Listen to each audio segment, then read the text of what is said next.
meus queridos, a paz do Senhor para todos. Uma vez mais estamos reunidos para a nossa Escola Bíblica Dominical. Essa é a minha, a sua, nossa Escola Bíblica Dominical. Esse que vos fala, Pastor Marcos Aurélio, que todos os domingos estamos aqui reunidos para juntos compartilharmos um pouco da bendita, infalível e inerrante Palavra de Deus. Eu quero louvar a Deus por tua vida, que nos acompanha através do Facebook, através do nosso canal lá no YouTube. Quero louvar a Deus por sua vida, você que é um assíduo aluno da Escola Bíblica Dominical, mesmo não obstante as adversidades que nós estamos enfrentando, ainda distanciamento, afastamento social em decorrência da pandemia, as coisas estão minorando gradativamente e eu creio que logo em breve nós estaremos reunidos para as nossas EBDs presenciais. Mas enquanto isso não acontece, nós estamos aqui através desses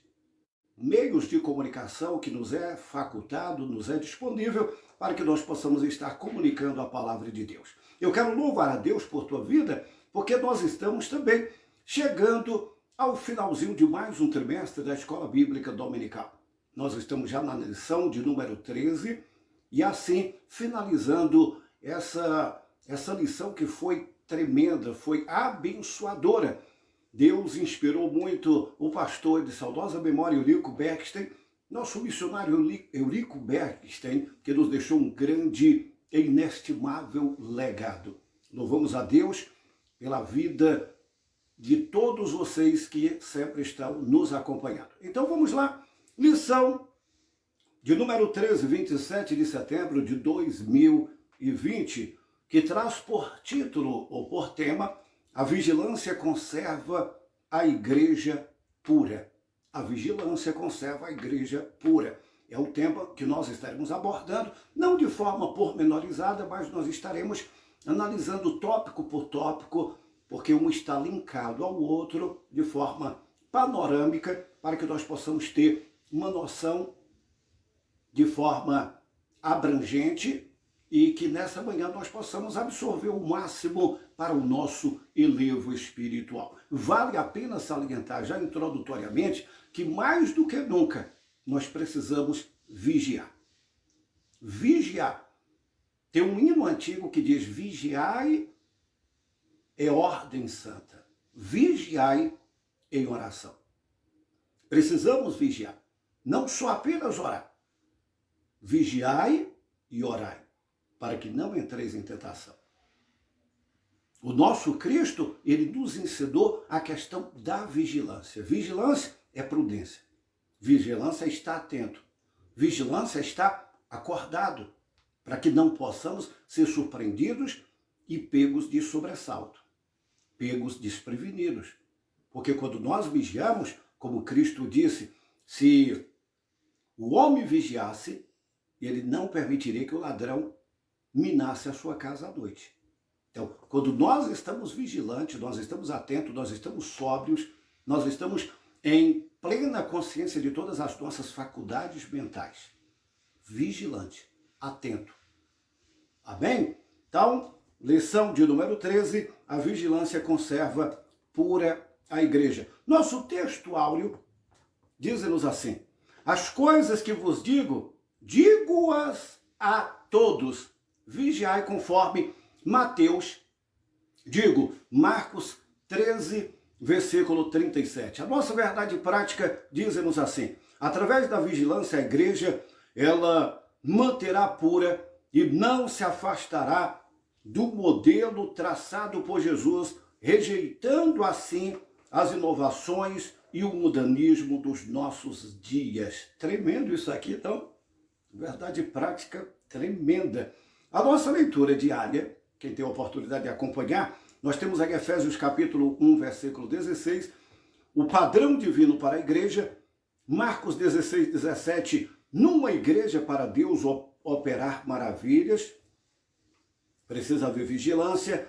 1 Timóteo 3, 14 a 16, a igreja é a coluna da verdade.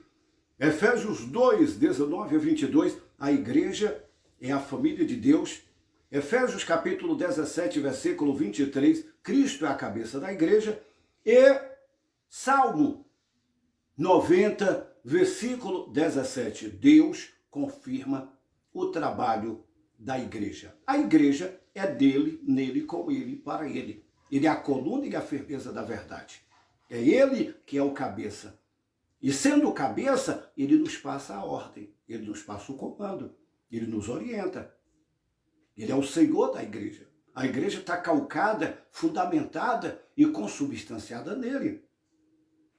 O próprio Cristo diz: as portas do inferno não prevalecerão contra a minha igreja. Agora, nós precisamos obedecer às ordens dele, como cabeça, como aquele que nos passa o comando para que nós possamos viver prudentemente e vigilantemente e sobriamente, aguardando a sua eminente vinda para o grande e glorioso dia do arrebatamento da igreja.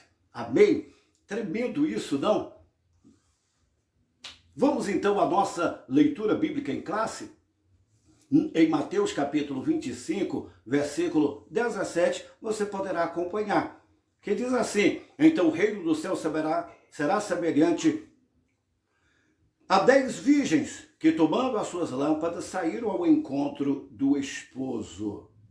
E você poderá ler e dar continuidade à nossa leitura bíblica em classe, mas para que nós possamos ganhar tempo, todo o texto e toda a nossa lição, ela parte exatamente sobre a parábola, conhecida como a parábola das 10 virgens.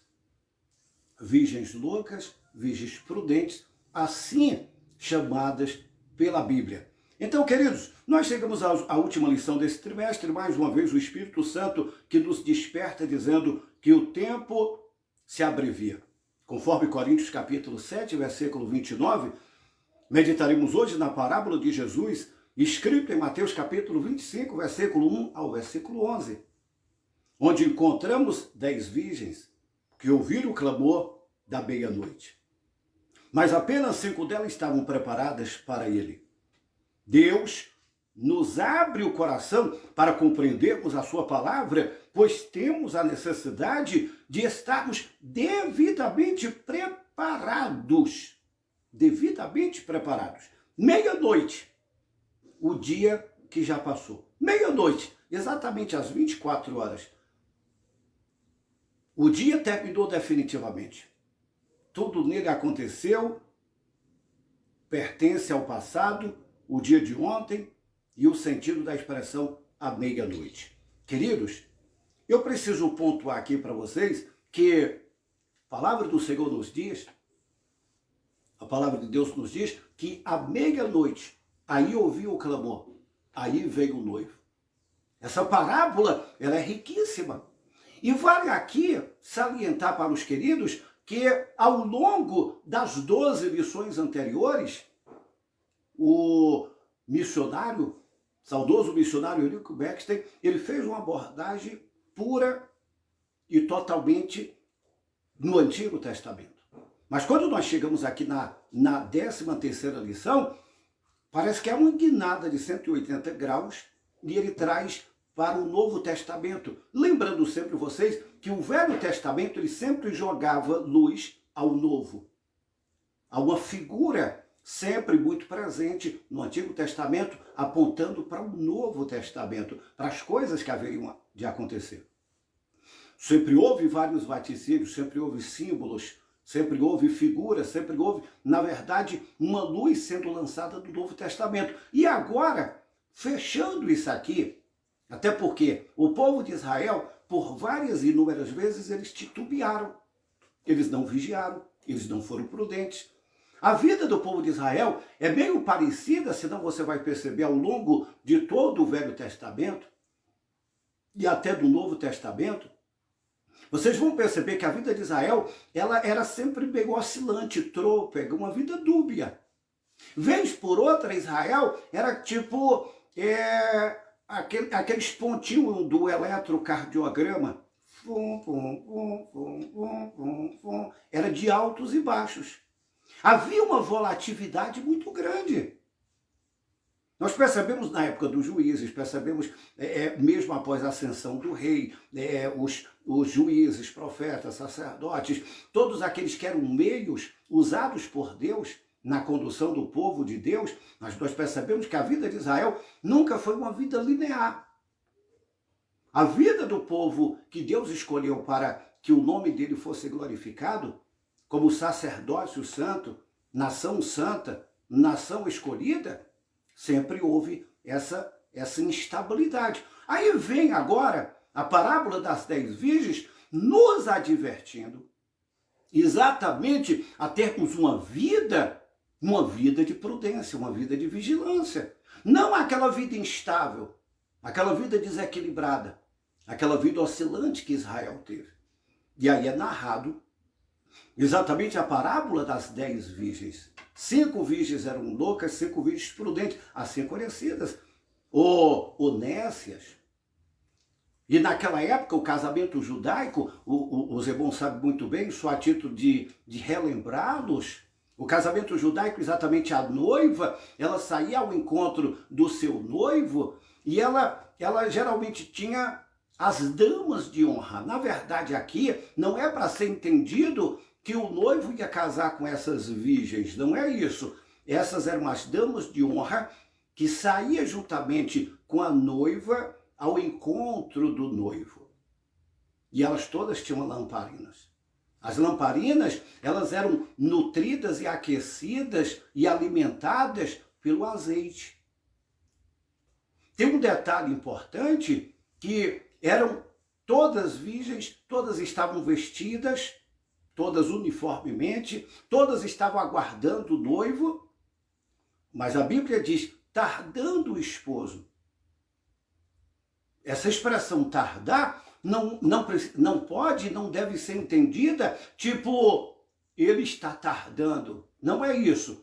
Ele chegou na hora que elas não esperavam. Elas pensavam que ele chegaria em determinada hora, ele chegou em outra. Até porque a vontade de Deus é soberana. A palavra de Deus diz que alguns têm a vinda do Senhor como tardia. Porém, ele é longânimo, não querendo que ninguém se perca, mas que todos cheguem ao pleno conhecimento da verdade. Quantas vezes as pessoas até se desanimam dizendo, Jesus não vai voltar. Há muitos propagadores e disseminadores dessa ideia.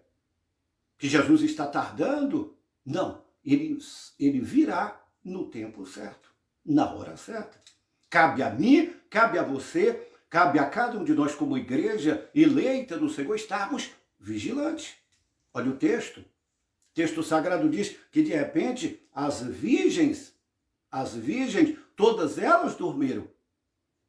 Todas. Um minutinho. Todas elas tosquelejaram.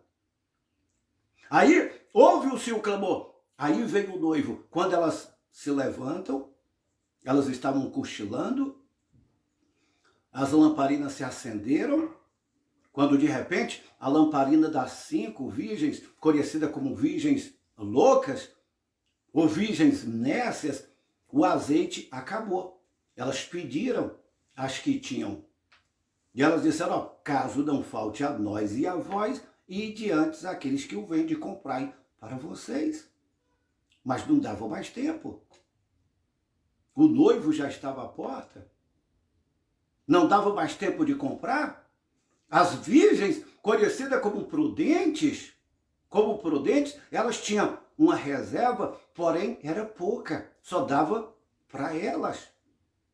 Nós depreendemos algumas lições, depreendemos algumas aplicações nos dias em que nós estamos vivendo. Há muitas pessoas que estão vivendo no limite. Há muitas pessoas que, de fato, estão vivendo quase que adormecidos. Alguns até se esquecem de que Jesus ele vai voltar. Alguns estão tão presos às coisas desse mundo de tal forma que, pensam, não, Jesus está tardando. Jesus vai demorar de voltar. Quando nós precisamos estar vigilantes, porque a qualquer momento, a qualquer instante, Jesus ele pode voltar. Eu não sei o dia, eu não sei a hora. Ninguém pode precisar o dia, a hora, o ano, o mês, o horário que ele vem. A grande verdade é, como na palavra do Senhor está escrito, certamente cedo venho. Ainda um pouco hostil de tempo, aquele que há de vir virá e não tardará. Para mim, parece que é tarde, está passando o tempo. Por bondade e misericórdia de Deus, estou indo para 34 anos de fé cristã, desde o momento que Jesus me alcançou. 34 anos de fé cristã, e eu já ouvia falar sobre tudo isso aqui. Só que eu não me desanimo, muito pelo contrário. Todos os dias eu vivo na expectativa de que Jesus pode voltar. Eu vivo cada dia, e nós precisamos viver cada dia como se fosse o último dia. Vivermos cada dia como se fosse o último dia nosso aqui na terra. Até porque nós somos peregrinos e forasteiros. A palavra do Senhor nos diz que a nossa cidade está no céu, de onde nós aguardamos o nosso Senhor e Salvador Jesus Cristo, que transformará o nosso corpo de humilhação para ser conforme o seu corpo glorioso, graças ao seu poder e sujeitar a si todas as coisas. O apóstolo Pedro, ele nos diz e nos conclama: rogo-vos como peregrinos e forasteiros, que vos abstenheis da iniquidade. Nós somos peregrinos e forasteiros. A nossa cidade está no céu. A nossa pátria está no céu. Nós não podemos nunca nos esquecermos de que aqui nós não temos cidade permanente, mas buscamos a futura. Isso é um fato. O nosso coração, ele é nela. Maranata, Maranata. Ora, vem Senhor Jesus. O nosso coração anela pelo noivo. O Espírito Santo está aqui ataviando, adornando, ornamentando, trabalhando nas nossas vidas de tal forma a nos prepararmos para que possamos estar prontos. Para que nós possamos estar preparados. As virgens, conhecidas como prudentes, elas tinham reserva. Elas pensaram, de repente aconteça um contratempo. De repente, o noivo não chegue na hora marcada e nós vamos levar um pouquinho de reserva, vamos levar um pouco de azeite. Nós precisamos sempre buscar em Deus, estarmos mergulhados nele, de tal forma que nós possamos ter essa reserva. Diante de um mundo corrompido, corrupto, corruptor, diante de dias tão difíceis em que nós estamos vivendo, nós precisamos termos essa vigilância. Então, o que nós temos aqui? A meia-noite é o início de um novo dia. E nós percebemos que as 5 virgens que estavam preparadas, elas entraram para o aconchego do seu noivo. Amanhã começará um novo dia da eternidade, cujo início se dará quando Jesus chamar para si aqueles que lavaram as suas vestiduras no sangue do Cordeiro. Isso é tremendo, queridos. Bem-aventurados aqueles que lavaram as suas vestiduras no sangue do Cordeiro, para que tenham direito à árvore da vida e possam entrar na cidade pelas portas.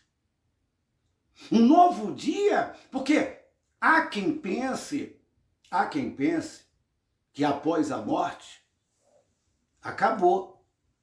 Ao contrário, nós temos uma esperança e a nossa expectativa em Cristo, como diz o apóstolo São Paulo na segunda carta aos Tessalonicenses, nós temos a nossa esperança de que o nosso corpo corruptível, ele vai se investir de incorruptibilidade, o que é mortal, de imortalidade. E nós subiremos e encontraremos o Senhor Cristo nos ares e para sempre estaremos com Ele. A eternidade com Ele. A eternidade, ela pode ela pode ser imaginada dentro de uma perspectiva de algo que não vai ter fim. A nossa vida terrena, como diz a palavra, ela muitas vezes oscila entre 70. A palavra do Senhor diz que depois dos 70 é cansaço e enfado. Mas nós vamos perceber que algumas pessoas têm uma longevidade, chega aos 90, aos 100, mais um pouco até. Tem pessoas que têm uma vida longeva. Agora, a vida aqui é breve. Tiago, ele ilustra dizendo que é como uma neblina. É como uma neblina que vem um vento e logo dissipa. Então, eternidade é algo sem fim. E após a vinda do nosso Senhor e Salvador Jesus Cristo para o arrebatamento, se dará a eternidade. Quando partimos dessa vida para outra, se dará a eternidade. Daí a necessidade de que eu viva vigilante, sobriamente, para que eu não seja surpreendido. Para que nós não possamos ser surpreendidos, mas estarmos preparados. Estarmos vivendo prudentemente, vigilantemente. Amém? Então, queridos, nós precisamos atentar para isso aqui. O desejo de Deus é que todos se salvem. Que todos venham ao pleno conhecimento da verdade. Aí é narrado exatamente, partindo da premissa das 10 virgens, isso ilustra muito bem. Porque 5 estavam preparadas, 5 não. Obviamente que esse percentual, a gente não pode trazer isso para o âmbito da igreja, dizendo 50% vai, 50% fica, a metade sobe, a metade não sobe. Não podemos olhar dentro desse prisma puramente. Mas nós podemos perceber que, no caso aqui, quando Jesus conta essa parábola, que essa comparação, parábola na verdade é comparação, é ilustração, ele está jogando luz, pegando elementos para jogar luz num raciocínio, para que haja uma compreensão maior. Essa questão, na verdade, aponta para algumas pessoas que, na verdade, estão dormindo. Paulo disse, é hora de despertarmos do sono. Porque a nossa salvação está mais próxima do que no dia que nós aceitamos a fé. A nossa salvação está mais próxima. O que nós precisamos urgentemente é estarmos atentos para isso. Até porque a eternidade, ela é um fato. A meia-noite é a hora das trevas. Para o povo de Deus familiarizado com as Escrituras, nada parece estranho nem admirável. Quando vemos trevas, angústia, dificuldades, pois sabemos pela Bíblia que essas coisas anunciam a vida eminente de Jesus, o lugar do escuro que vivemos. Parece iluminado pelas promessas gloriosas de Deus. A meia-noite fala exatamente de trevas. Nós estamos vivendo nesse limiar. Estamos vivendo trevas. Trevas, o que é isso? Escuridão. Vivemos, na verdade, amedrontados com o mundo em que nós estamos vivendo. Jesus, ele disse que nos últimos dias alguns desmaiariam de terror pela expectativa das coisas que haveriam de sobrevir ao mundo. Tem momento que nós ficamos pasmos diante de algumas atrocidades que nós estamos presenciando todos os dias através dos meios de comunicação. Estupro, guerras, conflitos, morte, violência. Pessoas que estão perdendo a humanidade. Pessoas que estão agindo de forma irracional. O homem, que é a coroa da criação divina, agindo de forma, meu Deus, permita-me a expressão, talvez exagerada, de forma animalesca. Infelizmente, tem momento que nós ficamos assombrados quando tomamos conhecimento de alguns fatos do tipo, garota de 10 anos de idade foi foi violentada, estrupada, engravidou, e por não entrarmos aqui no mérito de que isso não é apenas um caso isolado. Isso vem denunciar a corrupção, denunciar o período de trevas em que nós estamos vivendo, mergulhados nisso. A humanidade mesmo, não obstante estar cercada de todo luxo, de todo conforto, eles estão se arrastando, tal qual vermes espalhados sobre a terra, tentando de alguma forma sobreviver a um mundo tão cruel. Daí, a igreja precisa, mais do que nunca, estar de olhos abertos, vigilante, vivendo uma vida de vigilância, de prudência, e essa vigilância, na verdade, e essa vida de prudência, ela vai atrair pessoas. O clamor da meia-noite é um brado de alerta, mas à meia-noite ouviu-se um clamor, aí vem o esposo. Esse clamor que ouvimos em nossos dias, meus irmãos, você está ouvindo já este clamor? Está escutando o Espírito Santo que está dizendo ao mundo, aos salvos em Jesus, que Jesus ele breve vem? Quem tem ouvidos, ouça o que o Espírito diz às igrejas. Nós precisamos estar atentos para isso. Não temos mais tempo a perder.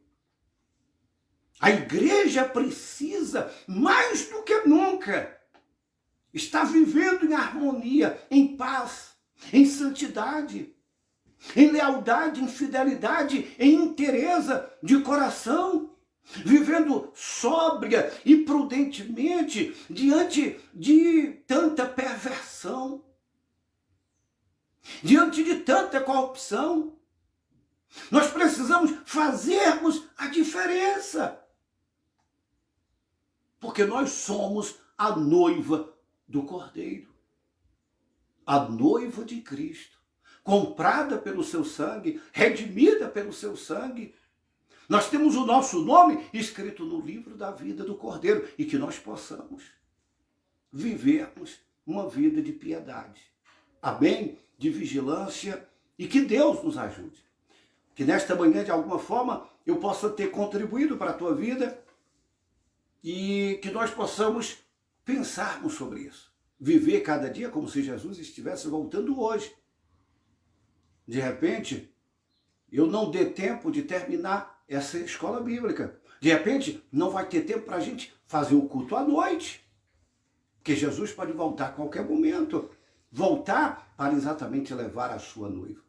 Que Deus nos ajude. Que Deus nos abençoe, que Deus nos dê da sua graça e que nós possamos viver prudentemente, vigilantemente, sobriamente, em meio a uma sociedade corrompida, corrupta e corruptora. Que Deus nos ajude. Até uma breve, finalizamos o nosso trimestre. A semana que vem estaremos iniciando mais lições do quarto trimestre. Quero lembrar para você que ainda não entrou no nosso canal, e divulgue, entre lá no nosso canal Marcos Aurélio, faça a sua inscrição, deixe o seu joinha, tá bom? Comente, envie para mais algumas pessoas, e você vai ter acesso, eu preciso dizer isso para a gente terminar, você vai ter acesso, tem uma playlist, tudo devidamente organizada, para facilitar a tua consulta. Você entra lá e você terá disponível todas as 13 lições. Todas as 13 lições devidamente organizadas numa playlist. Então entre lá, participe, estude, vamos crescer no conhecimento do Senhor. Deus abençoe, muito obrigado, fiquem todos com Deus. Ótimo domingo para vocês, tá? Ótimo domingo, um domingão abençoado, de muita bênção, muita paz, muita saúde para todos vocês. Querido Deus e maravilhoso Pai, muito obrigado por essa manhã gloriosa, por estarmos concluindo mais um trimestre da nossa EBD.